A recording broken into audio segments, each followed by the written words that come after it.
Major Mohammad Ali Shah रक्षा विशेषज्ञ हमारे साथ लाइव जुड़ चुकी हैं। अब सीधा रुख उनका करेंगे और उनसे बातचीत करेंगे इस पूरे मामले को लेकर। सर, सबसे पहले तो आपका बहुत बहुत स्वागत करती हूँ लाइव टाइम्स पर। और सर, जिस तरह से कनाडा की तरफ से, कनाडा सरकार की तरफ से संजय कुमार वर्मा पर ट्रूडो सरकार ने गंभीर आरोप लगा दिए, यहाँ पर काफी सख्त रवैया भारत की तरफ से भी रहा कनाडा और इस तरह इसी के साथ ही जो हमारे वहां पे डेलीगेशन है उनको भी तमाम लोगों को वापस बुलाने का फैसला यहाँ पर भारत की तरफ से कर लिया गया है। जी देखिए, मुझे लगता है कनाडा की सरकार यहाँ पर थोड़ा इमेच्योर हो रही है। बचकाना ये बातें हैं कि आप डिप्लोमेट आते हैं ताकि रिश्ते अच्छे बढ़ाए जाएं, ताकि दो राष्ट्रों में रिश्ते अच्छे हों। आप डिप्लोमेट जो कि अव्वल दर्जे के जो क्रीम होते हैं, जो छाट के बहुत स्क्रीनिंग के बाद अन्य देशों में भेजे जाते हैं ताकि डिप्लोमेटिक टाइज, मुल्क की जो अम्बेसडर होते हैं, जैसे कि फर्ज करिए, वैसे अम्बेसडर मतलब राजदूत ही की बात नहीं कर रहा, अम्बेसडर यानी कि एक टूरिस्ट भी अम्बेसडर अपने देश का हो सकता है, मगर यहाँ पे तो डिप्लोमेट की बात हो रही है।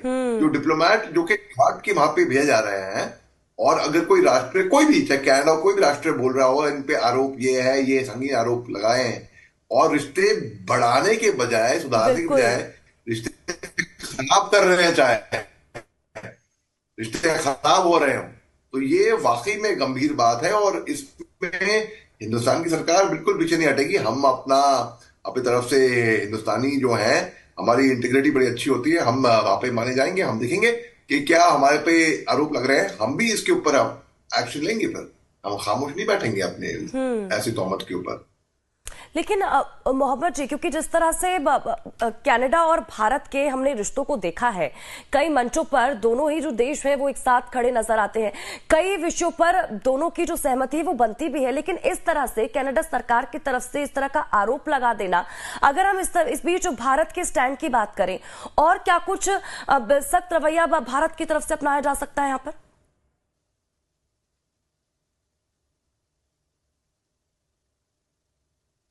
बिल्कुल, क्यों नहीं। अगर कोई सख्त कार्रवाई भारत के खिलाफ करेगा, हम बिल्कुल उसके खिलाफ सख्त कार्रवाई हम भी करेंगे, हम भी एक सख्त स्टैंड लेंगे। देखिए, अब यहाँ पर तो कनाडा तो हमारी दोस्त है। मैं दुश्मनों की बात करता हूँ, जैसे कि चीन हो गया, पाकिस्तान हो गया।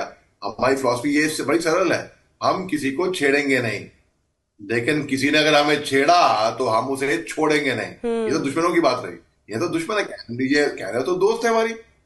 कनाडा के साथ तो हमारे बड़े अच्छे ताल्लुकात रहे हैं। बिल्कुल। ट्रूडो साहब, जी, ट्रूडो साहब जब हिंदुस्तान आए थे G20 के समिट में, तब हमने देख लिया था हल्का हल्का रवैया। देखिए, बात ऐसी है कि हम एंटी खालिस्तान है।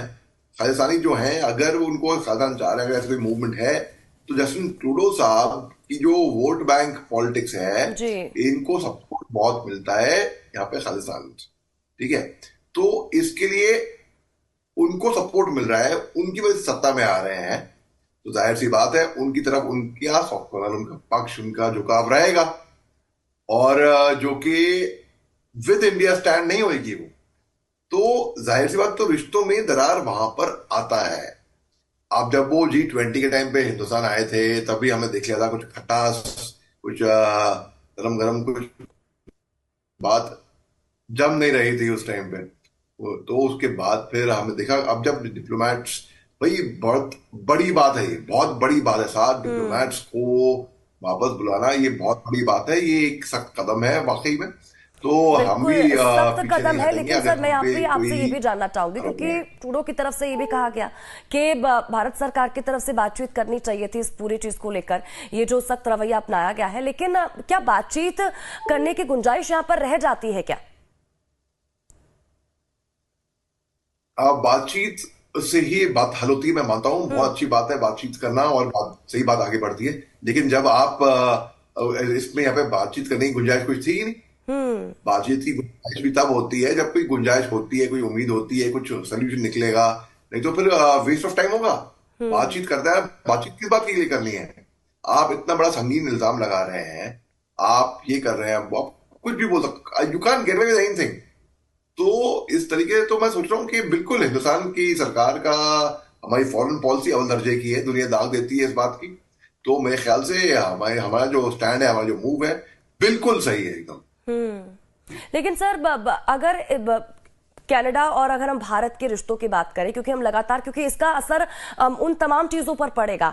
अगर हम भारत की अर्थव्यवस्था की बात करें, तमाम चीजों की बात करें, बहुत सी ऐसी चीजें हैं जो इंपोर्ट एक्सपोर्ट की जाती है, बहुत सी ऐसी चीजें हैं, तो उस पर कितना फर्क पड़ेगा अगर इस तरह के सख्त एक्शन रवैया भारत की तरफ से रहा? जी, फिलहाल तो अभी तो मैं जिसे देख रहा हूं, अभी तो फर्क नहीं पड़ा है, शुक्र है इस बात का। लेकिन हाँ, आपकी बात बिल्कुल सही है, फर्क बिल्कुल पड़ सकता है ट्रेड में, इंपोर्ट एक्सपोर्ट में और कई सारी चीजों में। तो इसमें जब फर्क पड़ेगा, लेकिन मैं बताऊं आपको एक बात, खास बात, अहम बात है, बहुत अच्छी बात है कि आज की, पहले एक जमाना था जब हिंदुस्तान बाहरी मुल्कों की तरफ, बाहरी ताकतों की तरफ दिखता था बस, कि अमेरिका हो गया, कनाडा हो गया, यूके हो गया, कि भाई वेस्टर्न पावर्स बहुत पावरफुल मानी जाती थी हिंदुस्तान में। आज की तारीख में वेस्टर्न पावर्स को हिंदुस्तान की जरूरत है बिल्कुल। ज्यादा। हाँ, जरूरत हमेशा दोनों तरफ ही होती है, लेकिन वेस्टर्न पावर्स को, अमेरिका को देख लिया, अमेरिका को हिंदुस्तान की ज्यादा जरूरत है जितनी हिंदुस्तान को अमेरिका की नहीं होगी। तो वेस्टर्न पावर्स को हिंदुस्तान की बहुत जरूरत है। तो जी हाँ, इसमें आपने जो बोला, जो इंपोर्ट एक्सपोर्ट, जो लिंक्स होंगी, जो इकोनॉमी होगी, फर्क तो पड़ेगा अल्टीमेटली। क्योंकि एग्जाम्पल देता हूँ ताकि हर कोई समझ जाए। भाई, दो दोस्तों के बीच में अगर दरार आ जाती है तो फिर लेन देन, आना जाना भी कम हो जाता है। जी। जब आना जाना कम हो जाता है तो जाहिर सी बात है। जी, तो बस उसी तरीके से यहाँ पे फर्क तो यहाँ पर पड़ने वाला है भविष्य में। ठीक है, बहुत बहुत शुक्रिया सर हमारे साथ बातचीत करने के लिए, हमारे साथ जुड़ने के लिए।